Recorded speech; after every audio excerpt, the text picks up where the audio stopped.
Hey,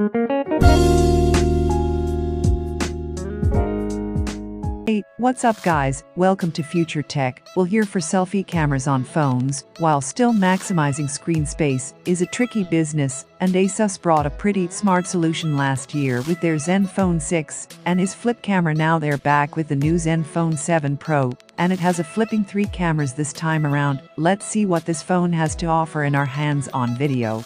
Asus just announced the Zenfone 7 series, and we have the Pro version here. The main differences from the vanilla model are a Plus version of the Snapdragon 865, and OIS on the main and telephoto cameras. The phone is made from Gorilla Glass, on the front and back with an aluminum frame. Our 7 Pro is in the slightly pinkish pastel white color scheme, and the chrome highlights are a nice touch. The Zenfone 7 Pro is actually pretty hefty in the hand, weighing in at 230 grams. In some ways, the weight makes it feel even more premium, though one-handed use can get tiring after a while. On the front is a 6.67-inch AMOLED display. It has a 1080p resolution and a fast 90 Hz refresh rate. Plus, since the selfie camera is a flip of the rear cameras, you have the whole screen surface to work with, no unsightly notcher cut out here. The Zenfone 7 Pro also has a pair of stereo speakers. One is at the bottom, and the other doubles as the earpiece. These should offer you some nice audio performance. There is number 3.5mm jack.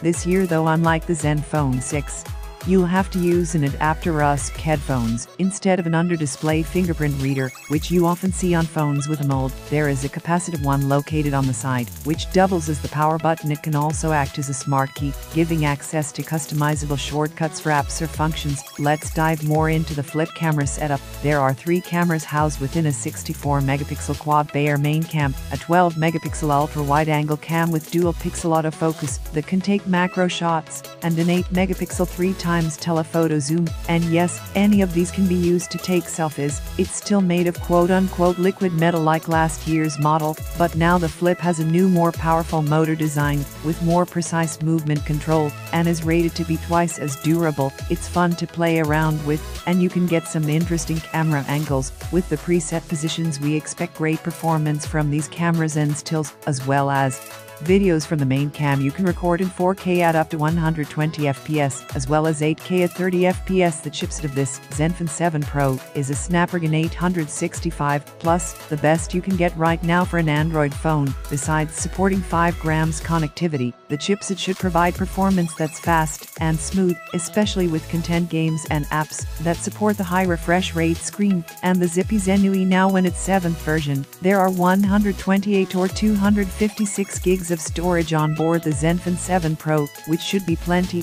and on top of that, it is expandable via micros. Powering the device is a sizable 5000 mAh battery, the same capacity as last year's Zenfone 6. That device had awesome battery life, and we expect no different here. There's support for fast charging too, with the 30-watt hypercharger in the box. Asus claims you'll be able to charge the phone up to 60 from a dead battery in around half an hour. So there you have it guys, the Zenfone 7 series brings the world's first triple camera on a flip mechanism, plus a bunch of other nice features. But these phones aren't cheap. It's around €650 for the vanilla version, and $800 for the Pro. Still, you get 5 grams this time around, and this looks like a more refined product than what we got last year, so maybe the markup is worth it. Let us know what you think, and I'll see you on the next one.